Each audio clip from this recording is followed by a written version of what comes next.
Ladies and gentlemen, welcome back to After Hours with Alex Stein right here on Real America's Voice. And we're talking with the legend, Don freaking Brown, about this freaking war in Iran. Now, Don, I got to call you out, though. I like you, Don. You're a smart guy, former federal prosecutor.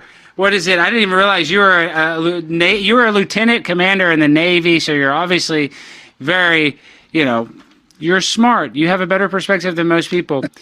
I know you've been defending Hegseth like crazy. You love this war.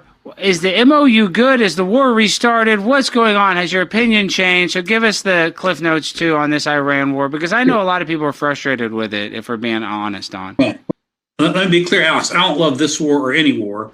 And I have a relationship with Pete Hegseth. We work very closely together and Pete put his neck on the line to help us get some guys out of prison that were being prosecuted under Obama's suicidal rules of engagement. So I know the guy, I know his heart, love Pete.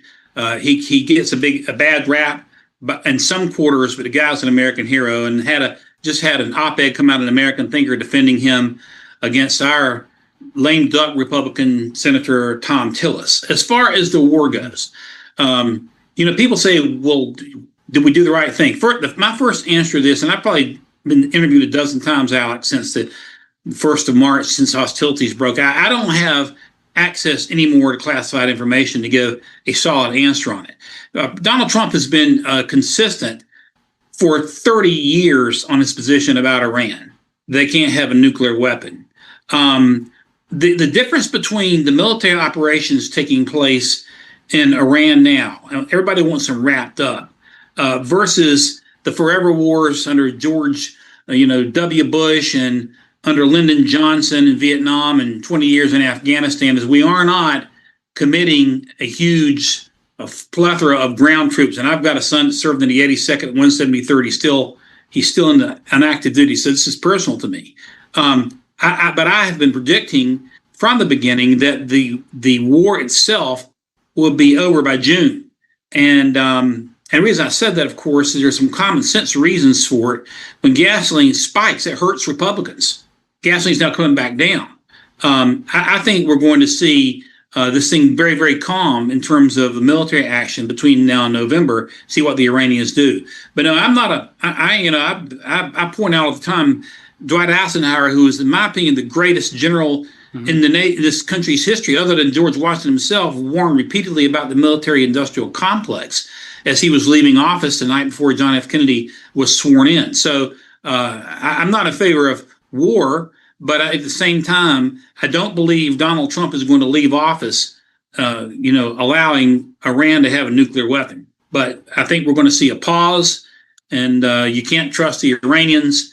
And the sooner we can disengage, the better. That's the way I feel about it.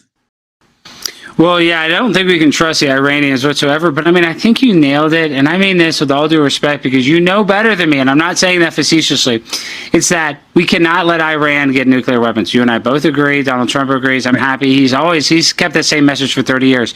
But if we're being intellectually honest, let's just call balls and balls and strikes a strike.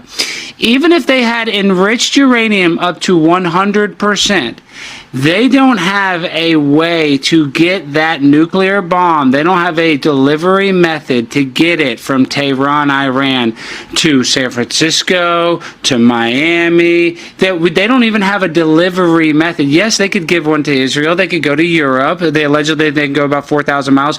But if I'm not a mathematician, but we're 6,000 miles away. So not only do they need the nuclear weapon, they also have to have a delivery method that's going to be able to, subvert all of our radars and get through, our strategic defense.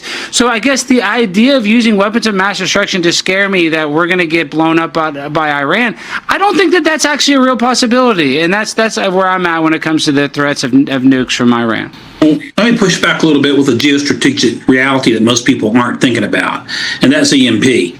The problem is not just delivery of an ICBM that's carrying a warhead. That's the problem. And they might not have, and I agree with you, the technology now. They can develop the technology over the years, and that's an easier gap than developing the weapon itself. But above and beyond that, you put a satellite 30 miles over the United States and detonate a nuke, the EMP danger is the real danger. And we don't have in my opinion, adequate defenses against an electromagnetic pulse attack. So it's a concern. And of course, even if they can't hit San Francisco, if they hit Tel Aviv, if they hit Paris, if they hit any, and right now, even after the ceasefire, and even after the war broke out, they start attacking, Sunni nations across the Gulf that were not even part of the war. So the only real solution to the Iranian problem is to kill the mullahs. I hate to be blunt about it, but unless that regime is taken out, they're going to be a cancer that resurrects itself. We hit them pretty hard back in the 80s. When they mined, couple of our ships got hit by mines going through the Strait. We hit their Navy and virtually decimated their Navy back in the late 80s, and they've rebuilt, and they will rebuild again. You can't negotiate with them, and there's not a real easy solution here. But that's my concern about the nuke danger, and that's a concern with North Korea also right now. And most Americans aren't paying attention. A lot of things we're not paying attention to. That's one that I worry about when I go to bed at night. Well, and we only got you for a couple more minutes. Explain that electromagnetic propulsion. What is an EMP weapon? Can you give us I keep saying Cliff Notes because it's a complicated thing. And how do they use that? How would they use that against us? Well, any adversary electromagnetic pulse weapon is when a nuclear bomb goes off and the power from it basically short circuits all electronics. Right. So like my Ford Explorer outside runs off a computer. Your Tesla, whatever you drive, runs off a computer. Our cell phone right here runs off microchips. So everything would get fried. Everything would get fried immediately. Right, exactly. And therein lies the danger. And we've got to address it. I wish the Armed Service Committee would address it. We need to harden, our communications, and need to take everything underground. It's a cheap way of launching an attack that just totally off everybody's radar, but it poses a real danger.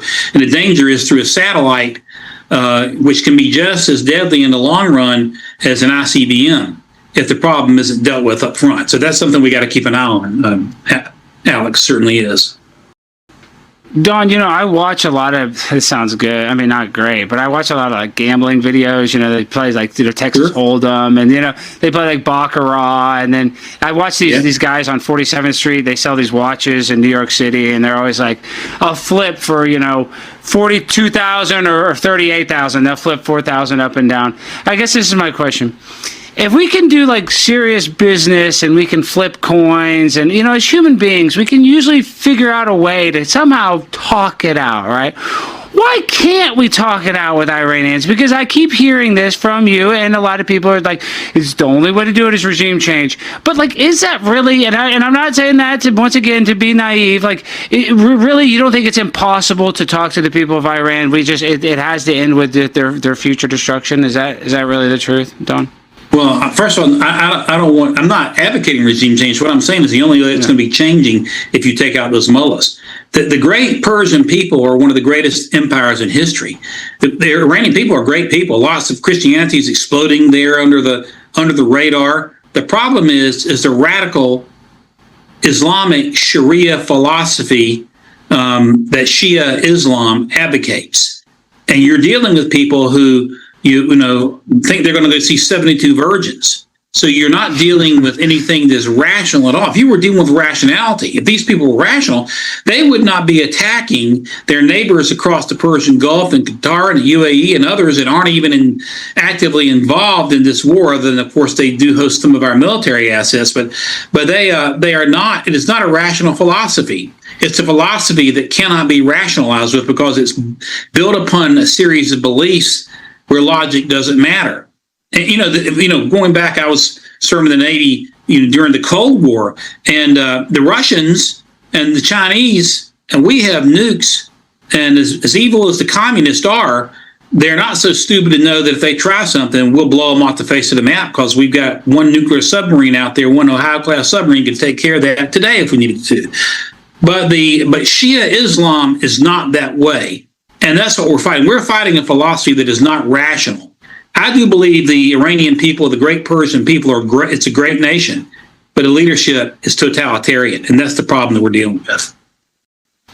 It's going to be a tough problem. I hope we get it solved soon. And the gas has not gotten too high, so it hasn't been too bad if I'm just talking about how it's affected me personally. All right, Don, how can people find you and support you before you go? Sure. You can find me at my website, Don Brown Books. You can email me, donbrownbooks@gmail.com, brownfornc.com. Find us on our books are on, Amazon. And so send us an email. We're happy to correspond with our readers. You can find me also on American Thinker. Go to American Thinker and type in Don Brown. You can find all my articles there and do a little reading and help you sleep at night. So, but I really appreciate the opportunity to be with you today. Really do.